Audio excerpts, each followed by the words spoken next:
Venice, city on the water. A place of beauty and romance that attracts millions of visitors every year.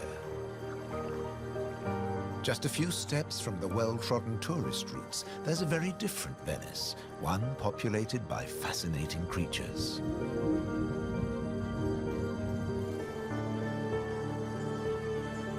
This film explores a Venice that few people ever see, a city that has a surprising double life.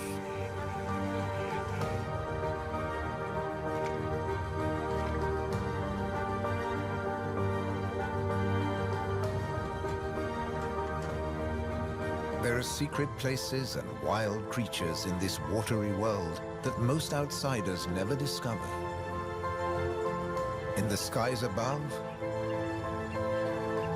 on the beaches,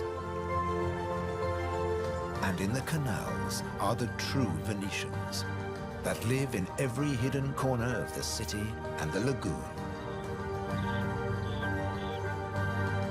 Wild Venice is their home.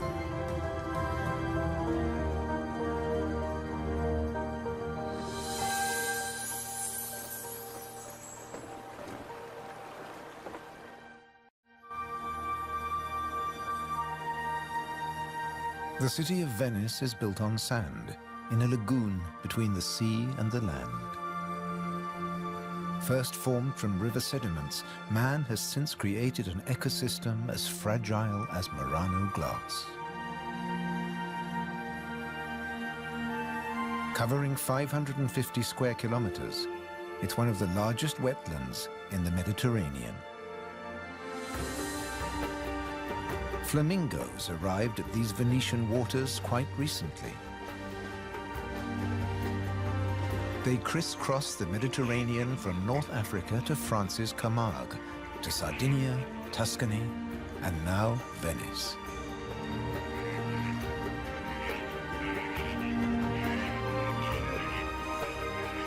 They feed on vegetable matter and small creatures they find in the mud of the lagoon. In the shadow of Venice, the lagoon is the northernmost flamingo habitat in Europe.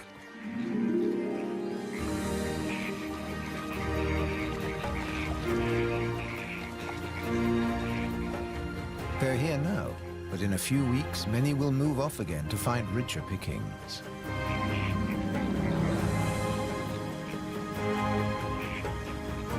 Their takeoff may look clumsy, but once in the air, their flight is balletic and elegant.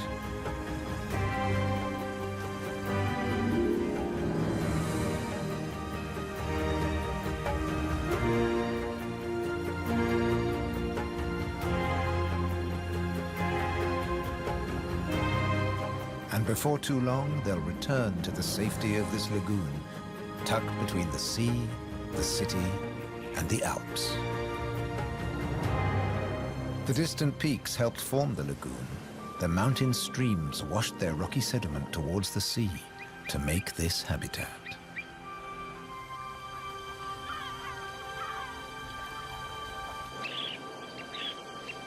Some of the lagoon's other birds are ready to leave. Dunlin, small waders, fed well in the rich mud. They rest on the wooden piles that support the whole of Venice.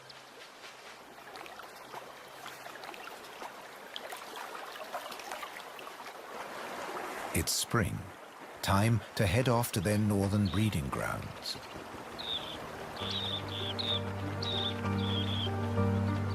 But the cormorants won't be lonely this summer. As the Dunlin fly away, other birds are flocking in. A bird's eye view reveals the full beauty of the lagoon. A labyrinth of uninhabited islands, intertwined canals, and swampy sandbanks.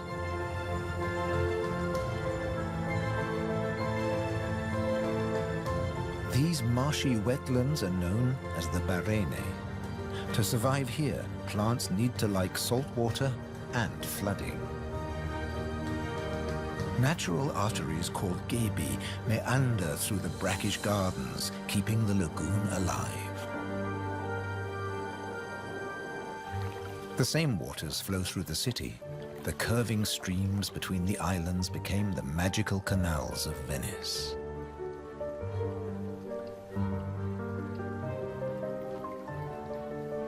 This is the city of bridges.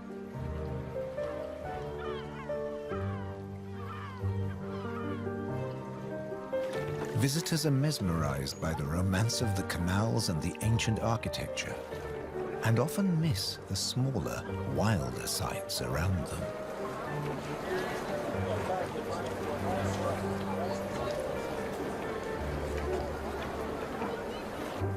These mussels are true Venetian natives. And now, in spring, they're breeding. The males spawn into the water, and each female produces up to 10 million eggs. Most of the larvae are eaten by other inhabitants of the canals, but up to 10,000 young shellfish will survive.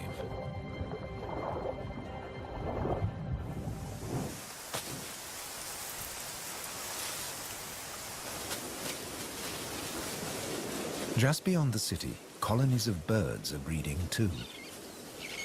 But a hazard of urban nesting is constant disturbance.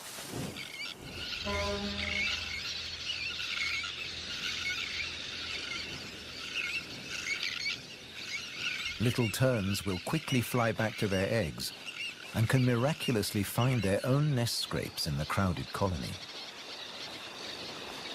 Their cousins, the sandwich terns, lay their eggs directly onto the sand. If the terns are disturbed, they have little time for incubating their eggs. The sand won't keep them warm for long.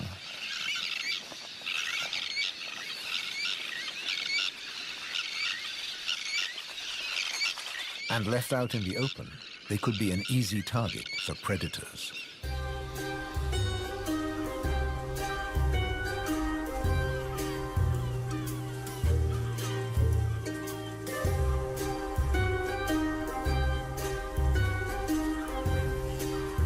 Foxes are the biggest predators hereabouts.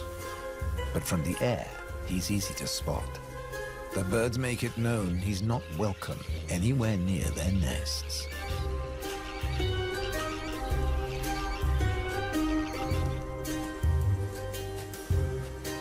Foxes would rather not get their feet wet. Hunting in these swampy areas is a frustrating business.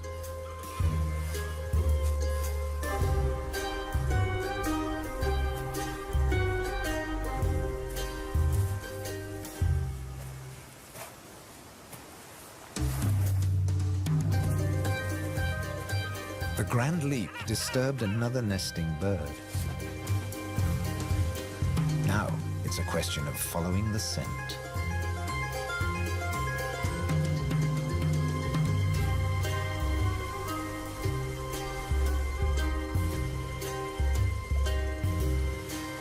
A welcome snack.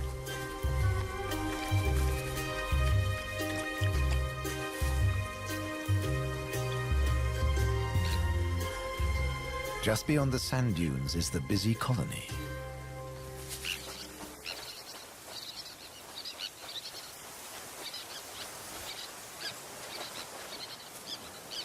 In this mixed neighborhood, a pied avocet is brooding next to the sandwich terns.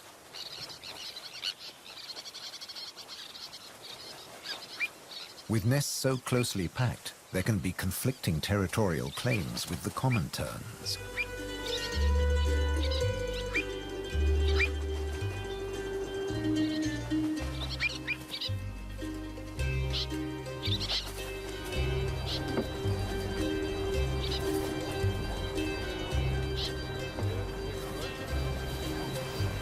But the avocet stands his ground.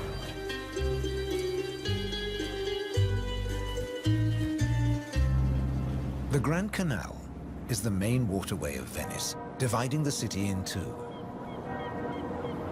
It follows the course of the ancient river Brenta that runs from the Alps all the way into the lagoon. It offers a journey through architectural history starting in the 13th century.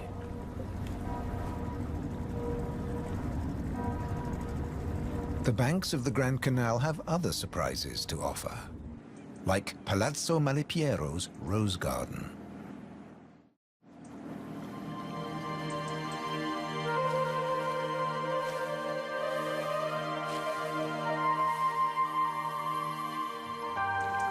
Nestled between the buildings is a hidden paradise.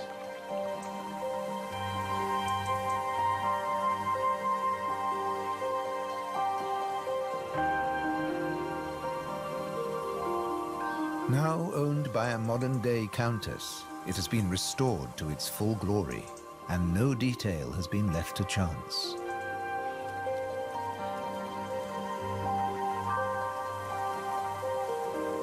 With the luxury of space in a city whose every square centimeter is exploited for maximum profit, it's also a sanctuary for many small animals.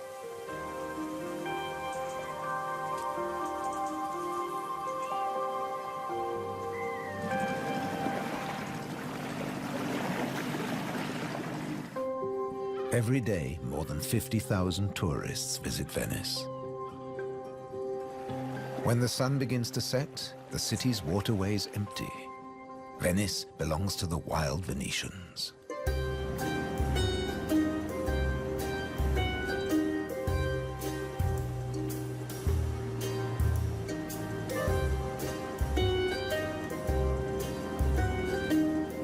Rats prefer to search for food in the cool night air.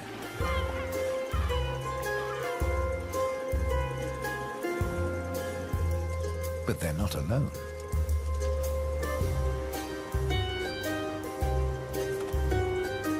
Pine martins are hungry too, and rats are on their menu. Pine martins are welcome in the city as they're natural rat catchers.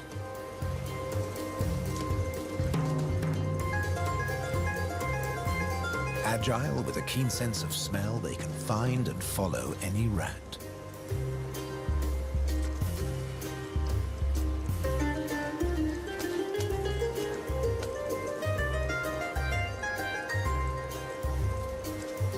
But they're endangered too.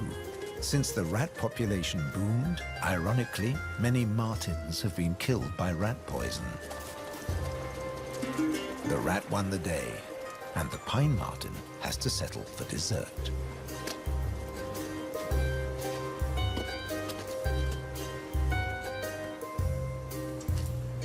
Not such a sacrifice, as pine martens are omnivores. Both meat and veg are on their menu. And sometimes the vegetarian meal is an easier option.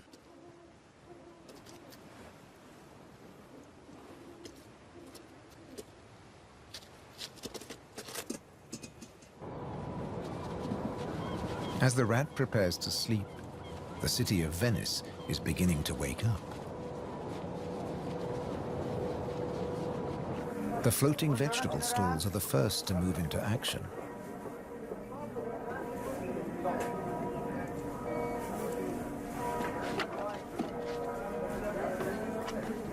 Soon these silent waterways will become busy highways again.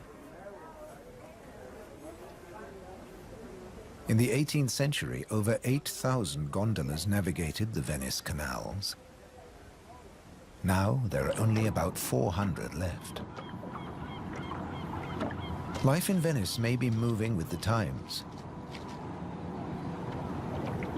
But one thing never changes.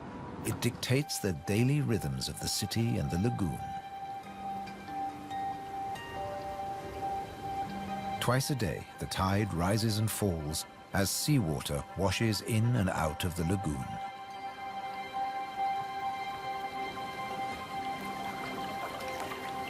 The water level changes by up to 60 centimeters.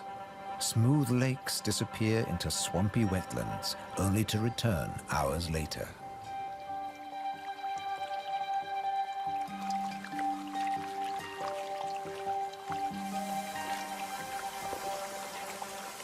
Retreating water levels reveal a surprise. Strange islands that look like complicated water mazes. In fact, they're fisheries at the edge of the lagoon. known as the Valle da Pesca.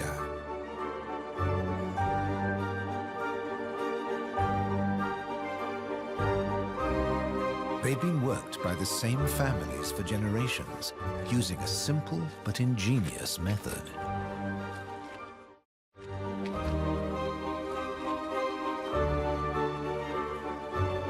Nets are lowered into the locks that span the water channels.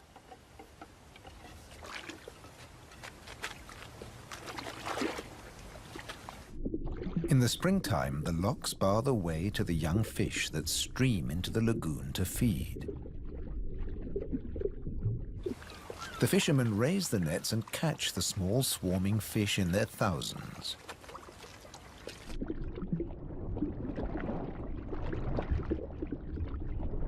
It's easy to scoop them out, but these fish are not for eating.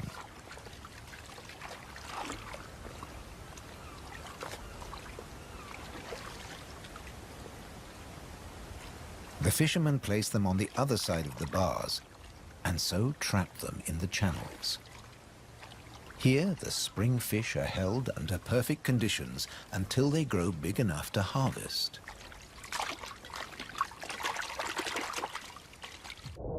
In the autumn, when the fish try to return to the sea, they're simply netted again. This time, they don't get away. Kingfishers have a more dramatic technique.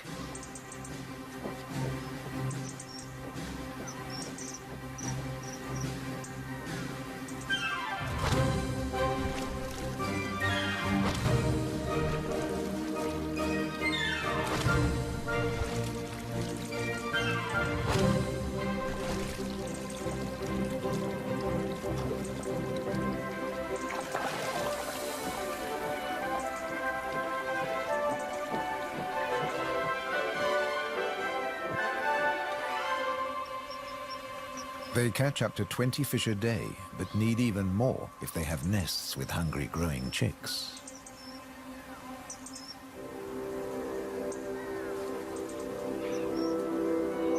It takes enormous skill, but also violence. A sharp blow to the head stuns the fish. And when it stops wiggling, the kingfisher can turn it round without fear of it escaping. The scales and fins of the fish need to be in line.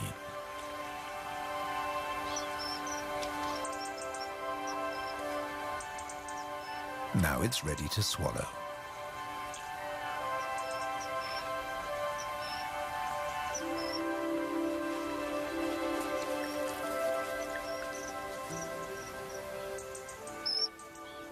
These shallow, brackish waters at the edge of the lagoon are perfect hunting grounds for a kingfisher.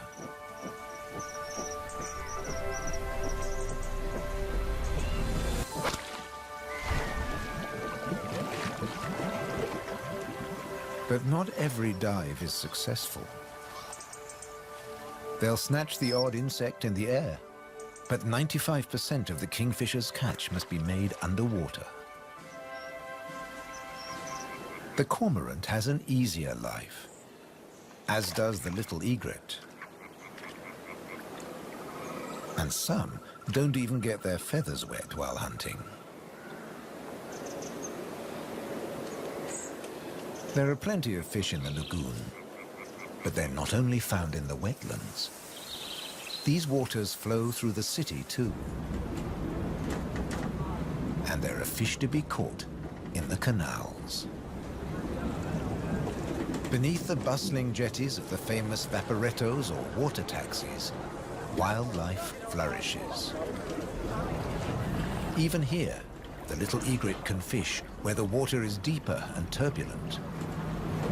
It's not easy to keep an eye on a moving target from a moving base.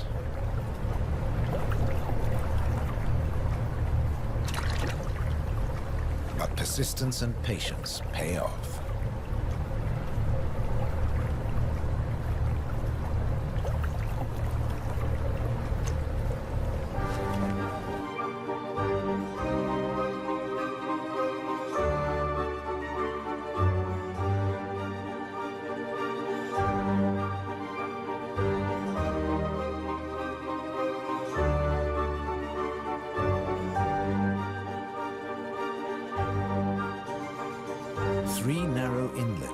the lagoon to the sea. They're known as bocche, the Italian word for mouth. In spring, the fish travel into the lagoon because it's shallow, warm, and full of food. And in the autumn, they travel back out to the Adriatic Sea. The lagoon's fishermen understand the rhythms of the sea. But there was one phenomenon that remained a mystery for many years. When they cast their nets into the rich fishing grounds, they were torn to shreds. The fishermen believed that water spirits were grabbing their nets and named the area the Tenue, or Hold Fast. The Hold Fast was in fact a jagged reef, an unexpected and magical aquatic paradise. These unique natural rock formations are similar to coral reefs.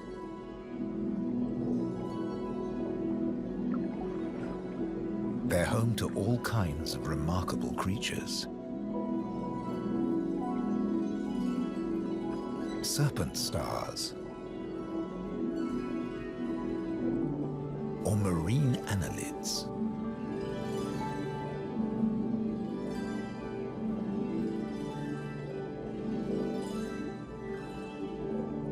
This precious area is now protected. Fishing is forbidden, diving strictly regulated.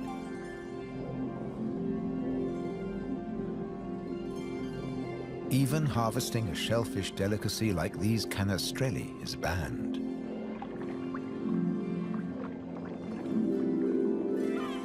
The city of Venice is lucky to have rich fishing grounds on its doorstep. The catch is seasonal, and in spring, the fish are small.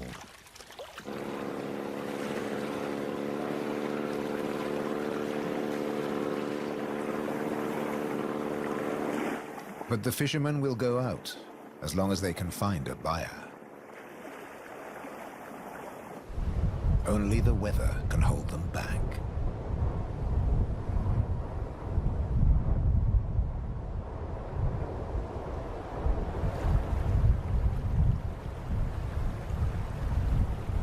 City and wetlands are both at the mercy of the elements. A storm is heading towards the lagoon. When rain-bearing clouds build up against the southern face of the Alps, and when warm southerly winds whip up the sea, water is driven into the lagoon, flooding the city and engulfing the swampland. This extreme high tide is known as aqua alta and can be disastrous for ground-nesting birds. Thankfully, it's rare in the springtime. It strikes more often in the autumn. Storms can vanish as fast as they arrive, and the limpid sunlight that Venice is so famous for bathes the city again. In early summer, Venice teems with tourists.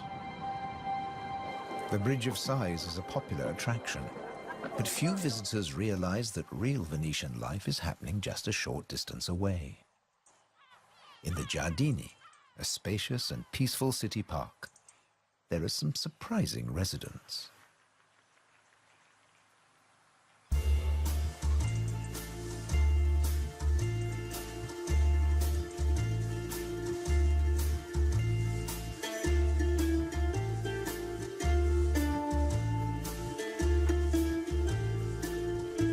This prehistoric-looking creature is an amorous green toad looking for a mate.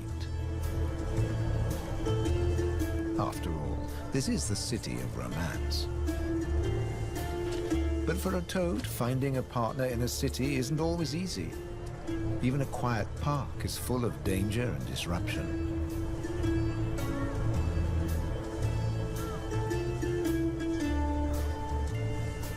On the plus side, few of the park's visitors notice the presence of the toad, as it blends in so well with its surroundings.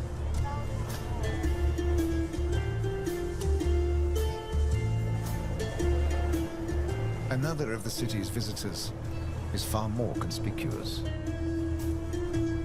A stark contrast to the ancient buildings it comes to celebrate.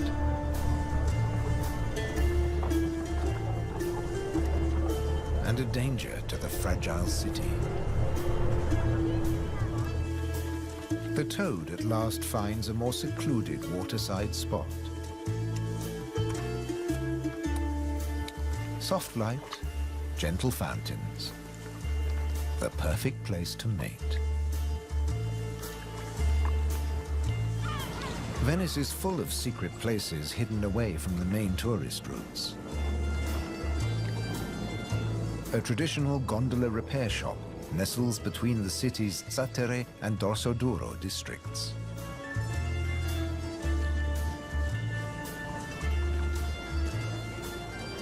Craftsmen repair the boats in the peace of the backwaters. The tranquility also attracts some exotic-looking animals.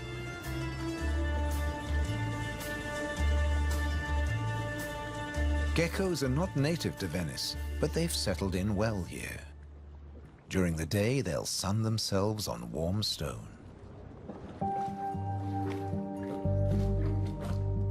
They're waiting for nightfall, when the insects they eat will emerge. And in the golden light, birds that hunt geckos settle in for the night. Terns fly back to the safety of the colony, and others enjoy a final bath. Evening always brings a measure of peace to the city. The Grand Canal is now very quiet, a perfect time for the gecko.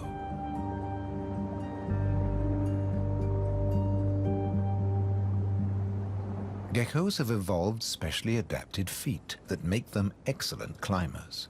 Their toes are covered in millions of tiny branched flaps with incredible adhesive power, so they can grip and climb the smoothest surfaces, even glass. The city is empty now. The Grand Canal is deserted.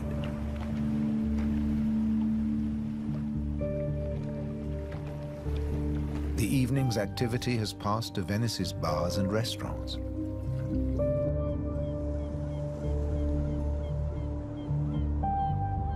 By the time the tourists are safely tucked up in their beds, the city is like a ghost town. Almost. A rat has ventured out to make the most of any scraps left behind. He must take care not to become a meal himself. Owls on the prowl. One little owl is distracted by bright lights. There's nothing here but fruit. No good for the owl.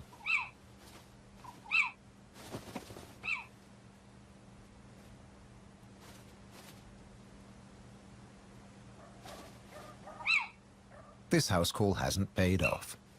Time to make a swift exit. The lucky rat will make it home tonight.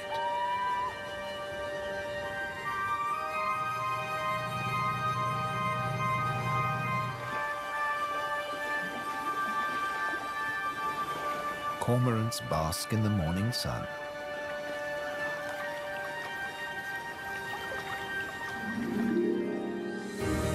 The terns start fishing early. The colony is now a hive of activity.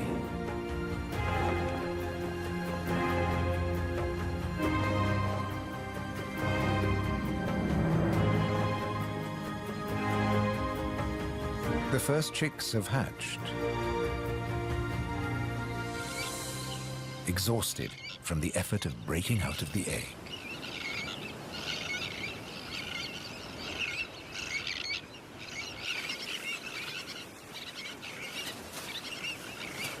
Around them, the colony has turned into a busy Italian restaurant as the adults noisily deliver their food.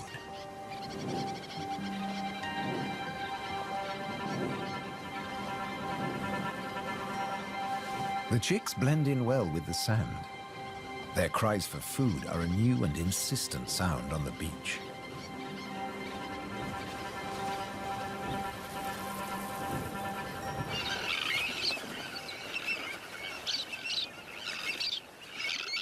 Their calls are echoed by the adults who do nothing else but feed these demanding youngsters.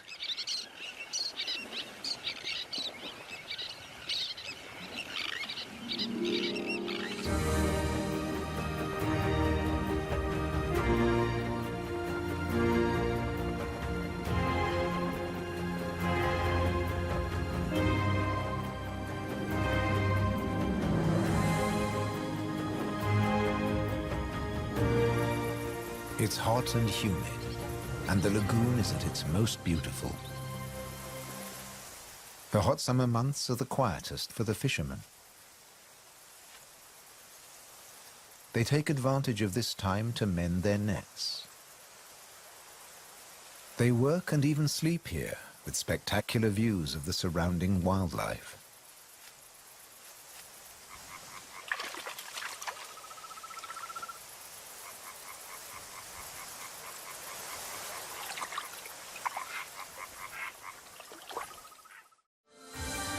About 8% of the lagoon's surface consists of islands. 20,000 people once lived on Torcello. Now only the cathedral tower remains. Burano is known for its colorful buildings. San Francesco del Deserto is home to a Franciscan monastery. The island of Madonna del Monte is being swallowed by the lagoon, but the ruins of its monastery still stand proud.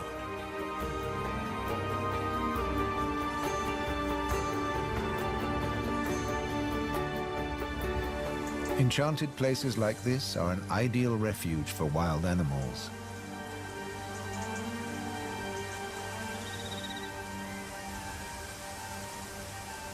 And the island's ancient monastery has some new inhabitants. The ruins are the perfect place for kestrels to nest.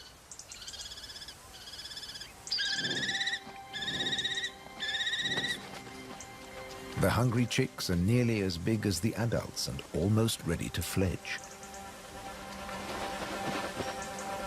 Feeding this brood is a full-time job for both parents.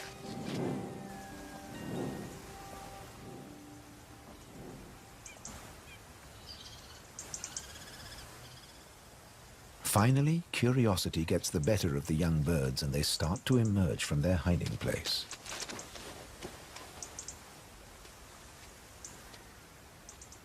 The first nervous explorer is soon followed by a sibling. They wait cautiously on a ledge, while one of the adults watches from afar.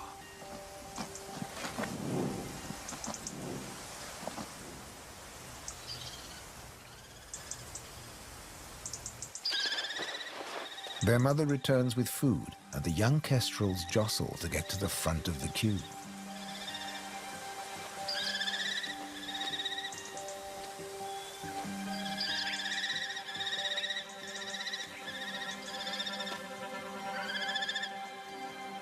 The keenest and the loudest chick is fed first.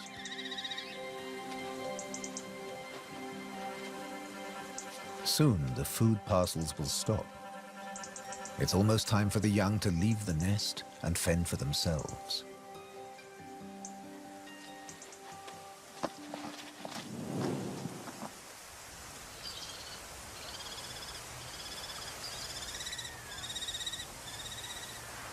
Not all of the lagoon is quite so peaceful. Venice's Lido, with its luxury hotels, is where the human bathers gather.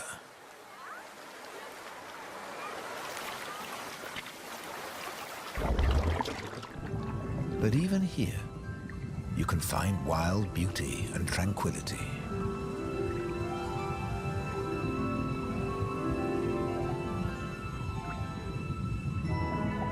In the Tenue, Venice's reef, one of nature's most delightful performances is in full swing. The squid's mating dance.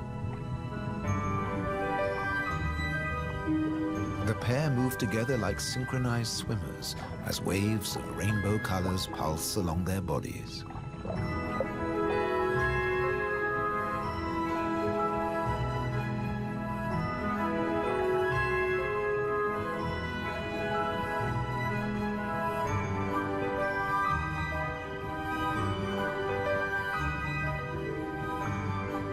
It's like an underwater version of the Venice Carnival,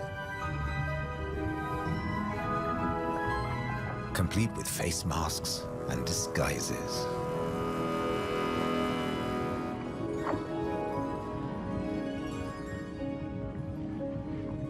Decorator crabs change their shape by attaching sponges and algae to their bodies.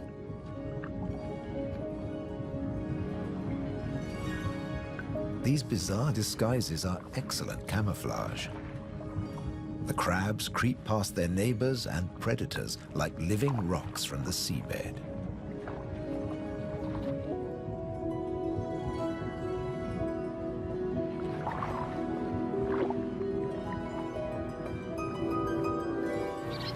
The tern colony just beyond the city is flourishing. The chicks have fed well and are strong and healthy.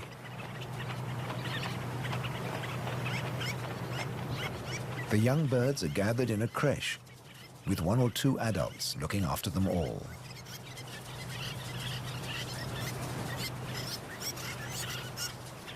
Today's lesson is elementary flight, but the teacher's demonstration is over in a flash.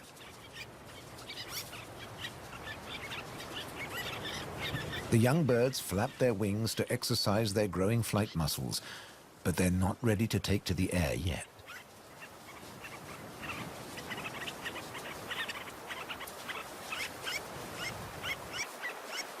Before long, they'll be flying as well as their parents. The young kestrels are also preparing for takeoff. They bravely take the plunge and launch themselves into the air.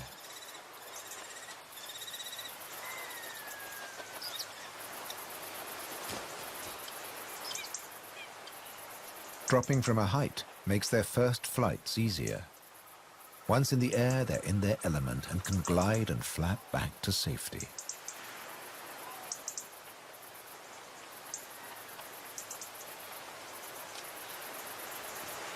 These first flights mark the end of their parental care. Now they have to find their own territory.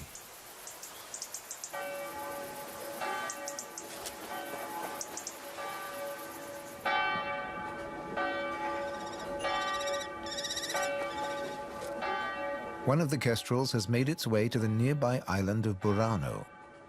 It's unlike the remote nest site, but it still has everything the kestrel needs.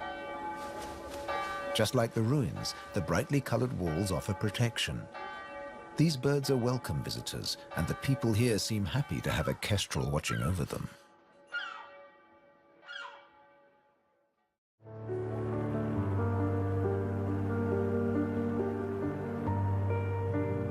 Autumn has arrived, and the wetlands once again change color. A plant called glasswort is responsible for this blush of pink. It flourishes in the swampy salt marshes.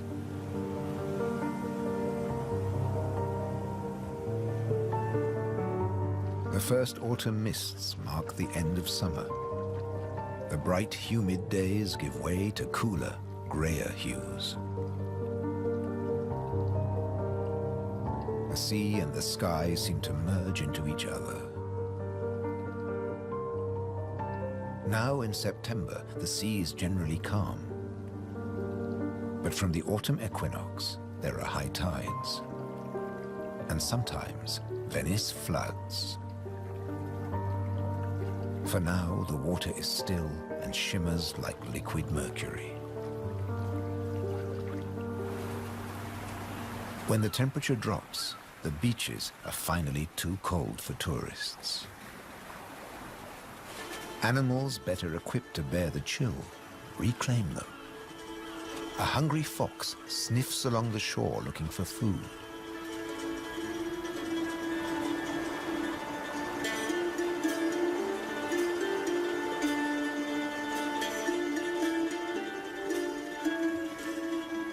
The fox has an excellent sense of smell and can see well in the twilight. It has picked up a strange scent. Something smells good to eat. But quite where this food is hidden is a mystery.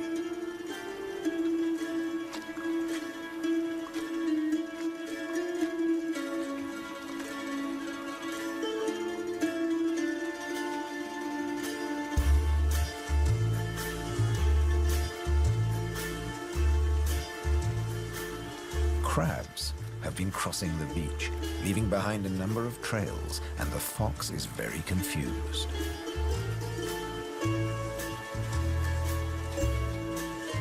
Finally, it follows its nose and comes face to face with a crab.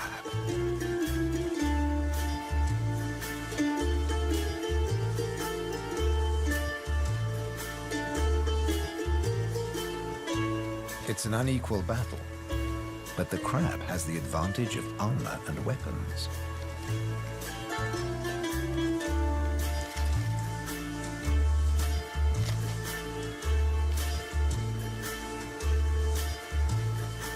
This meal is more trouble than it's worth.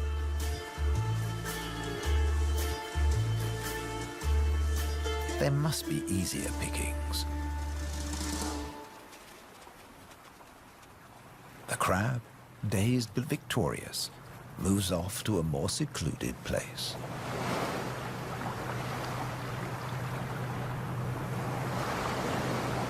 More crabs congregate on the shoreline looking out to sea. But just across the water, the residents of Venice are having a less comfortable time. The waters of the lagoon are creeping into the city.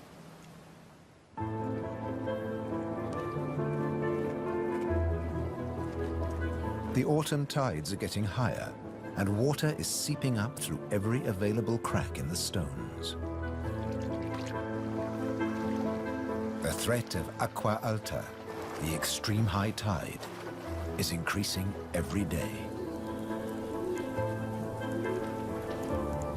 A combination of rising tides and the Scirocco winds cause this extreme event, and the rain just adds to it.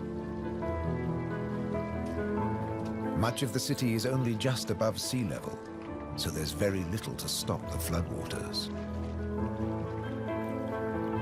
This may look like a swimming pool, but it is in fact St. Mark's Square. Fortunately, this only lasts a few hours. Soft winter fog wraps the landscape like a blanket and brings the year to a close for Venice and its beautiful lagoon. The visitors have marveled at its sights, but many have missed the most fascinating wonders of all, the wild side of Venice. The city is empty now, but visiting season for the lagoon never ends. As one creature leaves, another takes its place.